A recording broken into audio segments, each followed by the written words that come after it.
Buenas tardes, ¿cómo están? Les comento que la clase que no hemos pasado, eh, lo he grabado esa clase y está también en la plataforma. ¿Ya? Ojalá que lo hayan podido ver, todo con la idea eh, de no perder el avance del capítulo, ¿no? También les he dejado, hay un artículo que tienen que leerlo, que también está en la plataforma. Todas esas actividades, no se olviden que todo es acumulativo, ¿no? Y tienen que ir ustedes realizando esas diferentes actividades que se les está entregando.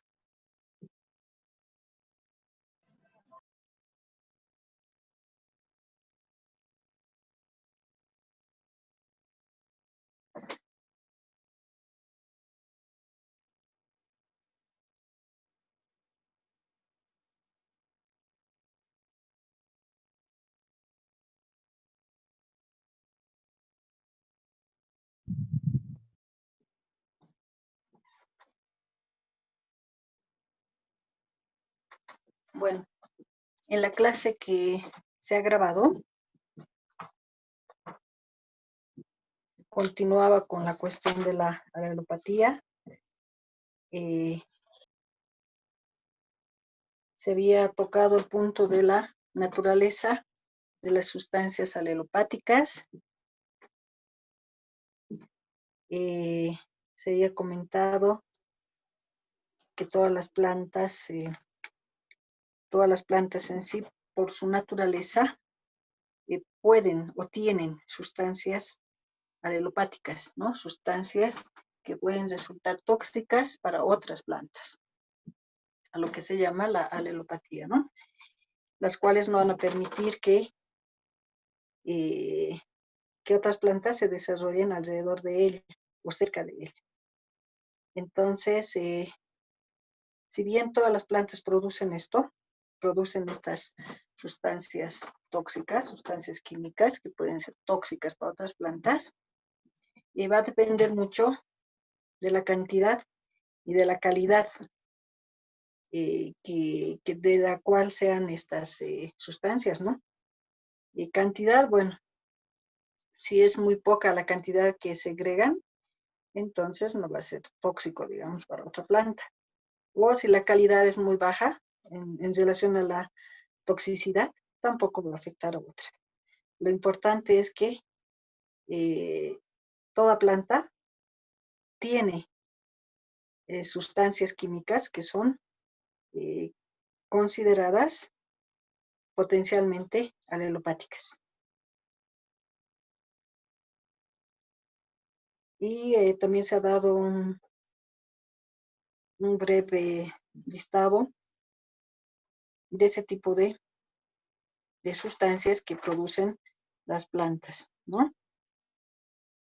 Posteriormente se habló también de otro punto que es la liberación al medio ambiente.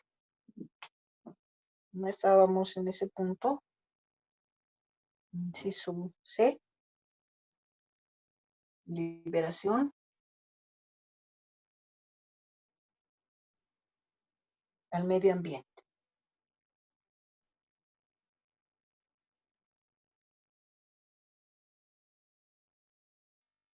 No, la liberación de estamos hablando de la liberación de las sustancias alelopáticas al medio ambiente. Es decir, cómo se realiza esta liberación.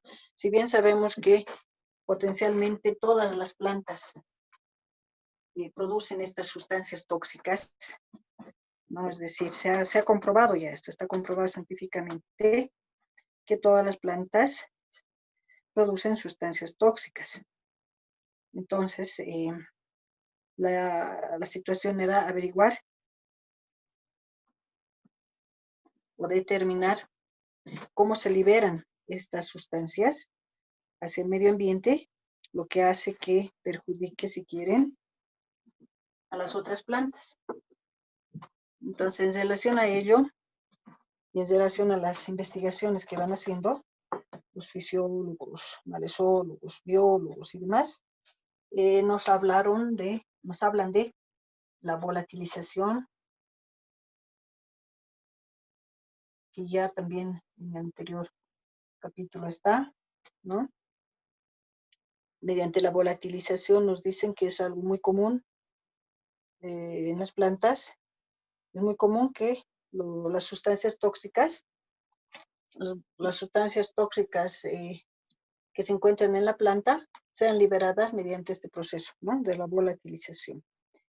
¿No? La cosa es que se liberan al aire, al medio ambiente, y estas sustancias van posándose, si quieren, en las otras plantas o al suelo, gracias al rocío, principalmente a una llovizna muy suave que puede ocurrir y va llegando a las plantas o va llegando al suelo y va penetrando, ¿no? Un poco la capa del suelo. Entonces ahí queda las sustancias químicas liberadas por alguna planta. También acá se había mencionado el proceso de la lixiviación.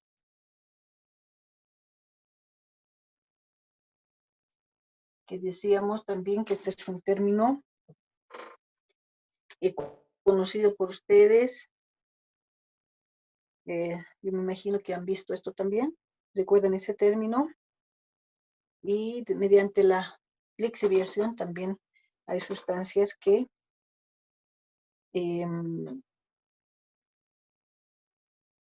son liberadas al medio ambiente por alguna determinada planta o determinadas plantas, ya sea que las plantas estén vivas o también ocurre esto de la lixiviación cuando la planta ya está muerta. ¿No? Esto de la lixiviación, obviamente ayudada con el agua, ¿no? Entonces se va lixiviando las sustancias tóxicas, sustancias alelopáticas, de acuerdo a la superficie del suelo, ¿no? Se va lixiviando el interior del suelo. Hasta ahí habíamos comentado la anterior clase. Y también acá se habla de la exudación radicular.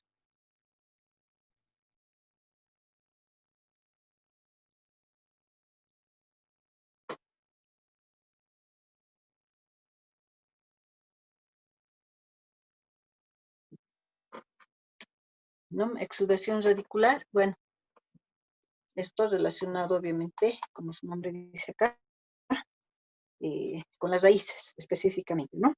Entonces se sabe, se conoce, se ha demostrado que las plantas exudan, ¿no? Liberan, segregan sustancias tóxicas, llamados, bueno, compuestos alelopáticos también, a través de las raíces. Y esas sustancias o esos compuestos que son exudados por las raíces pueden ya sea actuar directa o indirectamente sobre otras plantas, ¿no? Ahora también existe la situación de que cuando las plantas exudan las sustancias alelopáticas, también ocurre que afectan a otros microorganismos, ¿no? O sea, no solamente estas sustancias alelopáticas van a afectar a la planta, a otra planta en sí, ¿no? También resultan tóxicos para los microorganismos que se encuentran en el suelo, obviamente, si estamos hablando de la oxidación radicular, ¿no? Ahora se les hace un poco difícil, nos dicen los fisiólogos, identificar o precisar qué tipo de sustancias que se encuentran en el suelo han sido exudadas por las raíces, ¿no? Cuando uno hace o hacen el estudio del suelo, obviamente ahí van a encontrar cierto tipo de sustancias o compuestos alelopáticos, pero les complica, dice a ellos, a los investigadores, a los fisiólogos y demás, determinar con exactitud si esas sustancias que están encontrando en el suelo realmente pertenecen a cierta planta o a cierto tipo de planta, ¿no?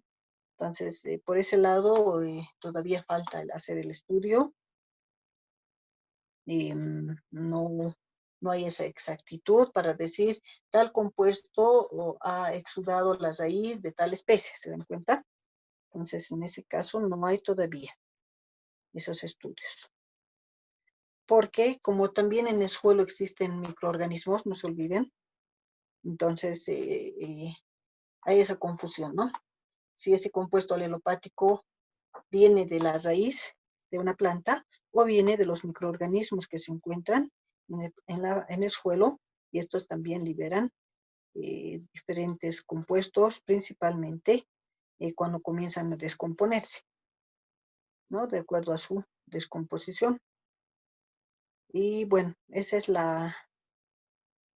por el momento, la duda que se tiene cuando se habla de los compuestos alelopáticos encontrados en el suelo, ¿ya?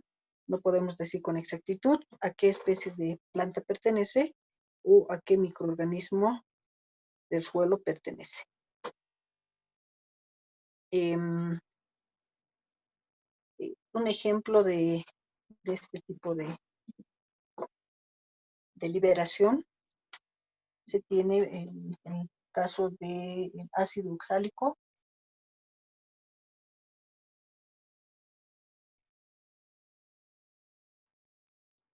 Ácido oxálico y también la cumarina,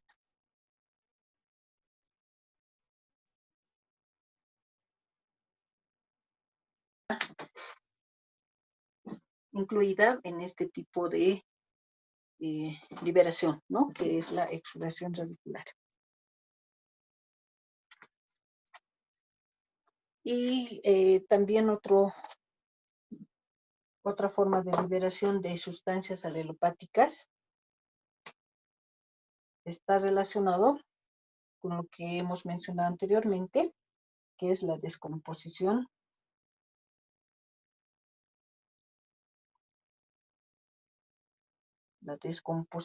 microbiana.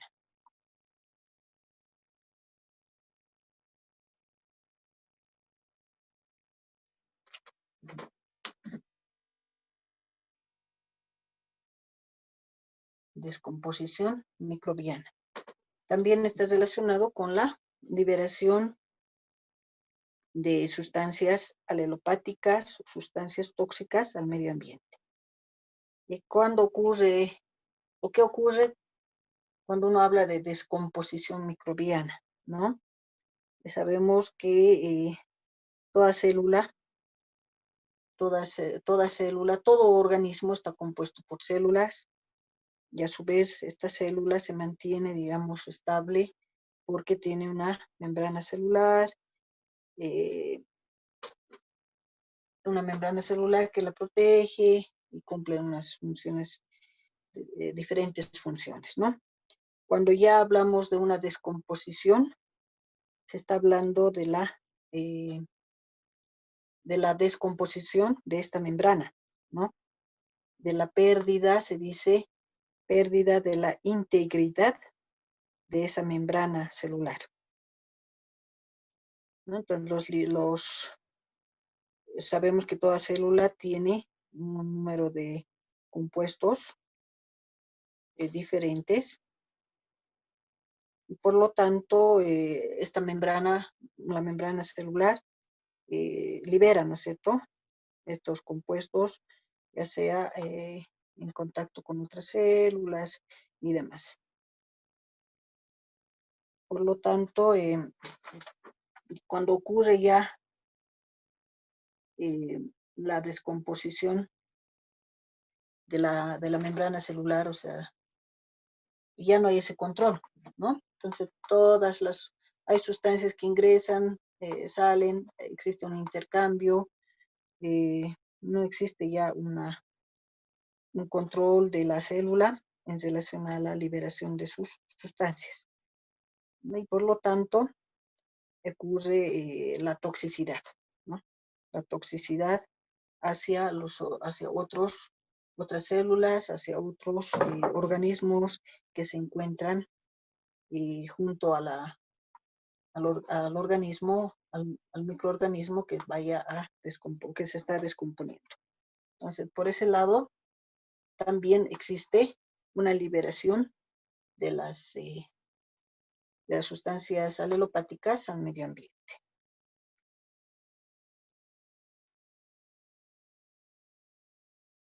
Acá, por ejemplo, se habla, en este caso, se habla de los ácidos fenólicos.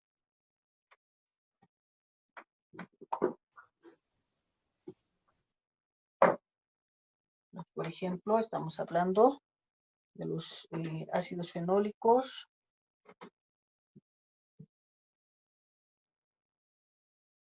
de los flavonoides también,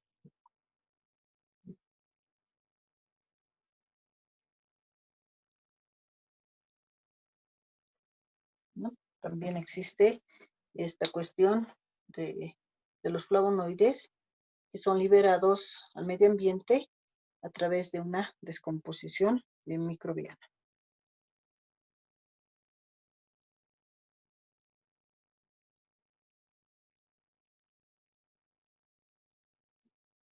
Esto en relación, como les decía, a la liberación de estas sustancias alelopáticas en relación al medio ambiente, ¿no? Se habla de estos cuatro procesos que puede ocurrir dependiendo del tipo de planta que uno vaya a tener o dependiendo, en este caso, de qué tipo de suelo estaríamos hablando, donde existe una gran cantidad de, de actividad microbiana y demás. Ahora pasamos a otro punto. Si alguien tiene alguna consulta, lo puede hacer.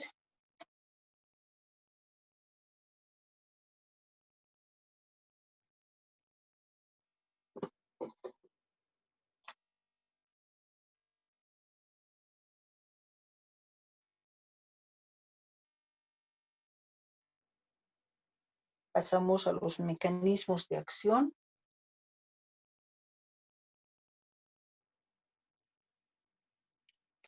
Mecanismos de acción de las sustancias alelopáticas.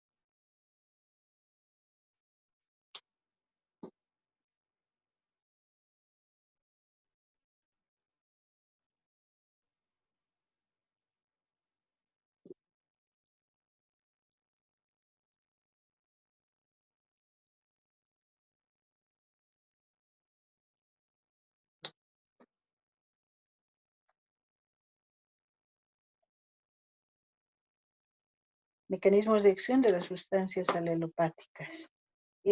Acá todavía hay estudios que se están haciendo, ¿no? Todavía existen algunos estudios, no se sabe con exactitud el papel de las sustancias, el papel que realizan, que realizan las sustancias del metabolismo secundario, ¿no? Todavía no se sabe con exactitud. Lo que se dice es que, o lo que nos dicen los fisiólogos, es que se cree que estos productos secundarios de ese metabolismo son biosintetizados por la célula, ¿no? Por la célula, en este caso estamos hablando de la célula vegetal. Esto con el objetivo eh, específico, si quieren,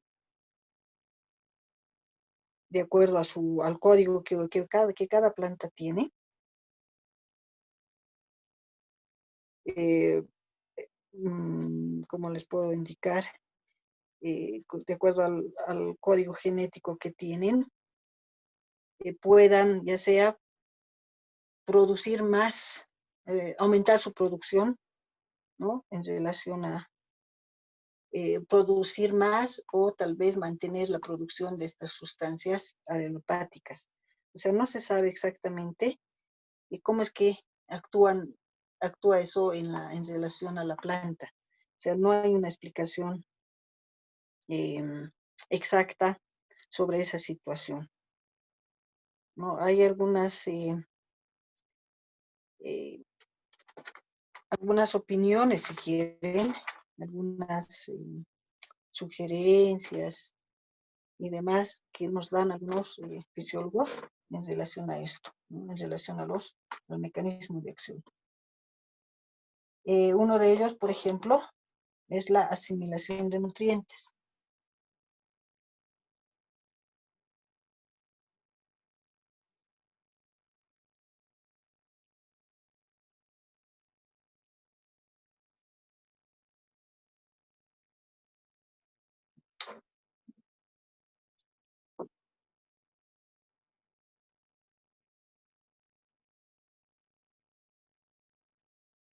Ahora, esto de la asimilación de nutrientes es uno de los síntomas que se atribuye a la alelopatía, ¿no? Es decir, vemos una planta que no se está desarrollando como debe ser, por ejemplo. Entonces se hace un diagnóstico, ¿no es cierto? Se comienza a estudiar esa planta o se comienza a dar algunas hipótesis de lo que está pasando, ¿no? Y una de esas es que ha llegado eh, a llegó alguna sustancia tóxica de otra planta y esta planta ha llegado a asimilar como nutriente, pero a esa sustancia alelopática, ¿no? Para eso se denomina como asimilación de nutrientes, ¿no? Y por lo tanto, como son sustancias alelopáticas, va a comenzar eh, a provocarle una deficiencia en sus funciones. O sea, la planta intoxicada en este caso, porque llegó a asimilar como nutriente a esta sustancia alelopática, ingresó a su fisiología, entonces comienza a tener ciertos problemas, como por ejemplo en la respiración. Otro problema importante que ocurre acá es la permeabilidad de la membrana celular. Entonces comienza a tener ese tipo de problemas eh, que van a ser característicos para indicar que ha sido por una asimilación de nutrientes.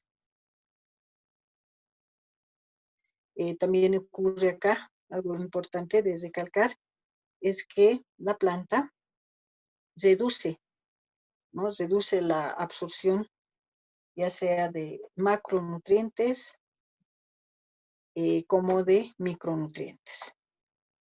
Entonces, eso también es algo importante para ubicarse en, en este tipo de mecanismo.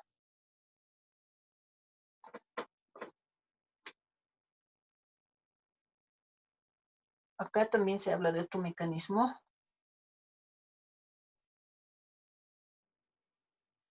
que se llama crecimiento.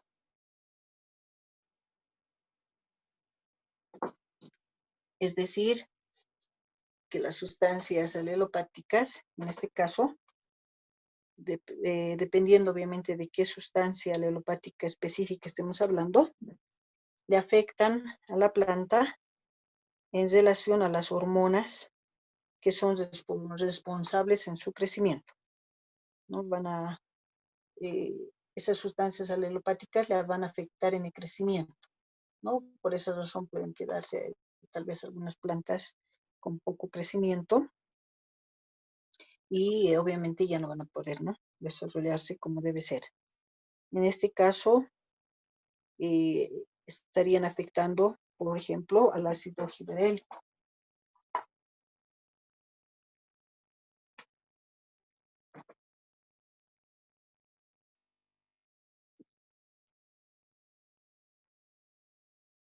Como también al ácido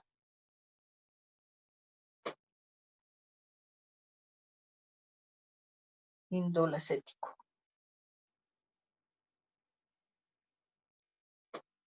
Tenemos esos dos casos importantes en relación al mecanismo de crecimiento.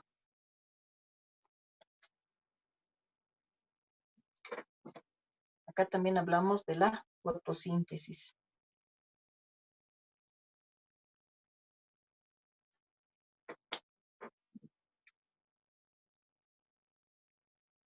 Varios investigadores acá, en este punto de fotosíntesis, varios investigadores han verificado ya que hay sustancias alelopáticas que afectan, en este caso, el transporte de electrones, ¿no? Y eso obviamente afecta a la fosforilación en los cloroplastos. No se olviden que en los cloroplastos se realiza la fotosíntesis, ¿no? Entonces, de esta forma van a afectar la realización de la fotosíntesis.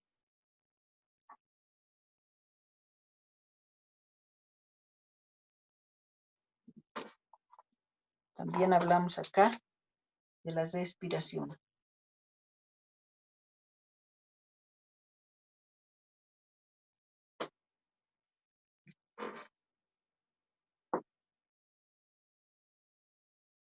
Acá también se ha demostrado que algunos compuestos químicos inhiben principalmente la respiración radicular de las plantas, ¿no? O sea, perjudican, afectan la respiración de las raíces de la planta.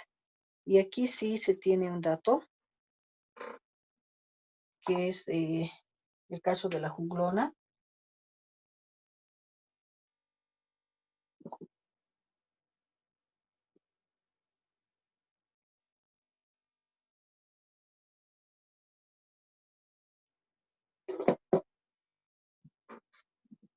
El caso de la juglona, que de acuerdo a los estudios que han hecho, le reduce en un 90%, ¿no?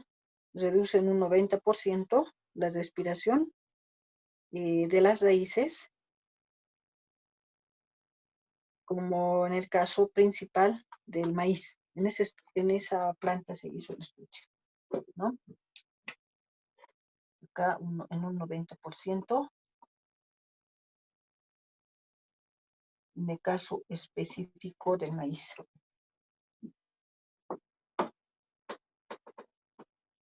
¿No? De acuerdo al estudio entonces que han hecho, es que esta sustancia de las nogales, que hemos hablado ya esto, ¿no? Un poquito cuando hicieron el estudio o cuando se hizo la observación de que los nogales afectaban tanto en el follaje, por las hojas y por las raíces, a las plantas de tomate.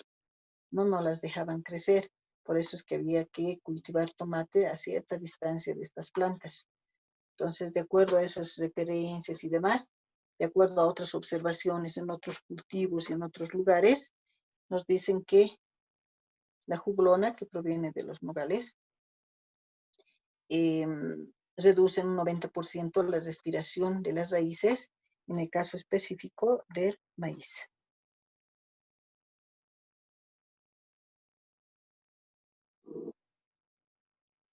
Ahora también nos dicen que no solamente, en el caso de la respiración, no solamente van a reducir, ¿no? También han visto casos contrarios, es decir, hay algunas sustancias químicas, no nos especifican cuáles, porque falta todavía el estudio, nos dicen, pero que en lugar de reducir la respiración, aceleran la respiración. existe una aceleración de la respiración. Y eso ese dato, esa referencia, lo han encontrado en el caso del trigo, ¿no? Entonces, hay sustancias que retrasan la respiración casi en un 100% en el maíz, y hay algunas otras sustancias que aceleran la respiración, como en el caso del trigo. No nos indican más datos de ese caso.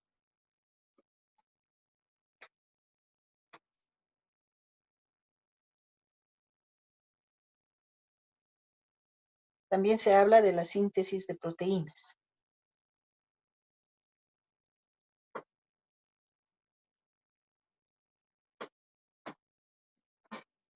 Síntesis de proteínas.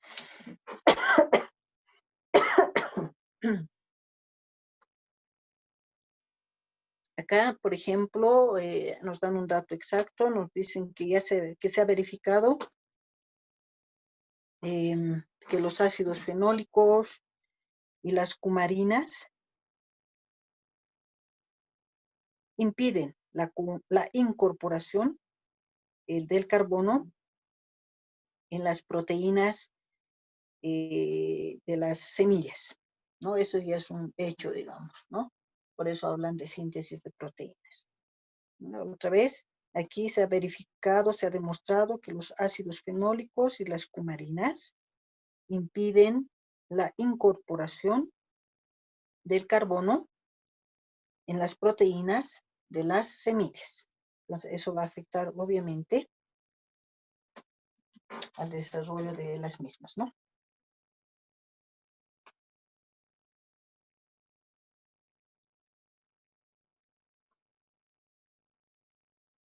También se habla de la permeabilidad de la membrana celular.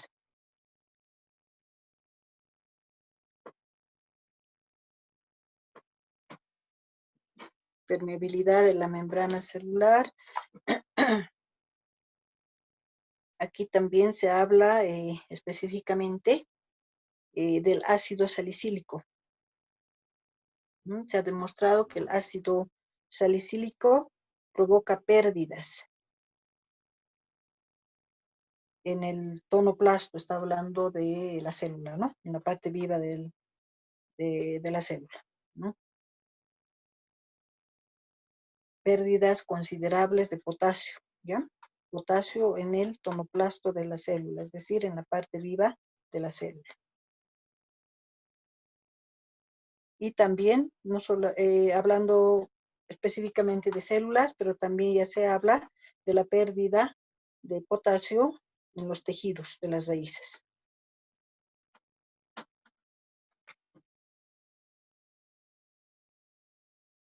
Y por último, tenemos la actividad enzimática.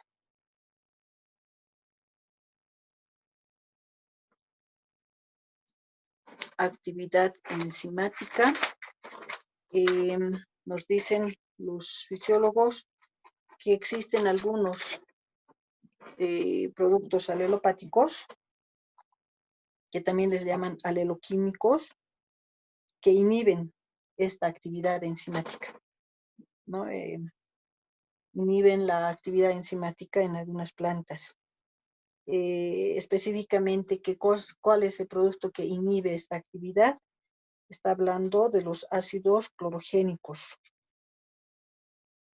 principalmente.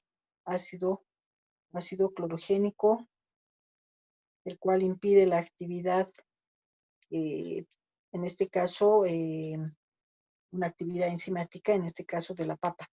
Eso también está demostrado.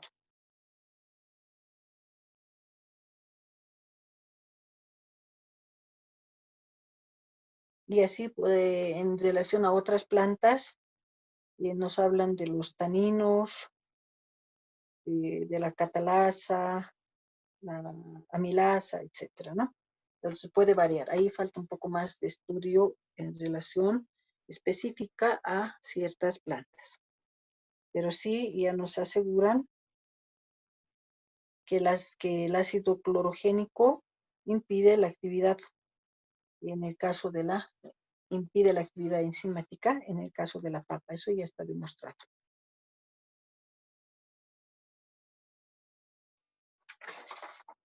Bueno, mientras alguien tiene alguna consulta, voy tomando la asistencia.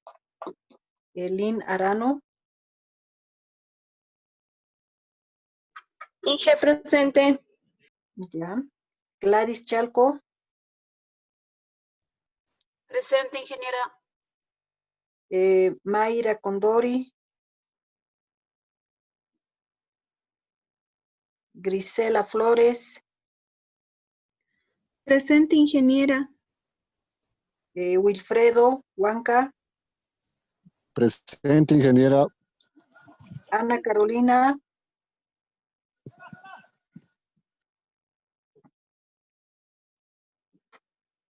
Juan Ilimani. Presente, ingeniera. Ana María.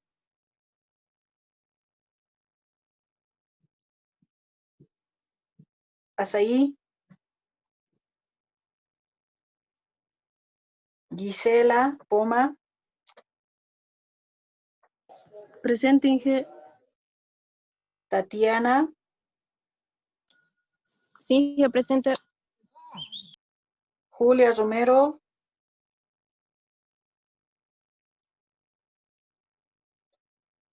Jimena. Presente, ingeniera. María Elena. Presente, ingeniera. Modesta Isabel. Presente, ingeniera. Mayra Villanueva. Presente, ingeniera. Stephanie. Presente, ingeniera. Duberti.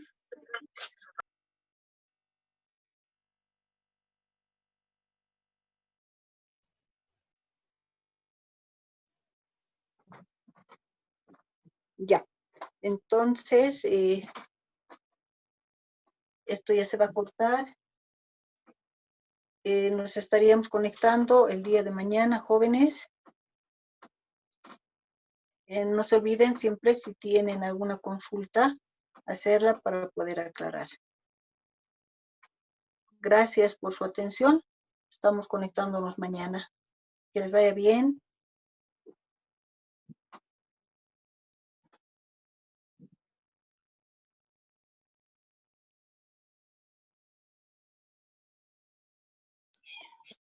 Hasta luego, Inge, gracias. Que les vaya bien. Gracias.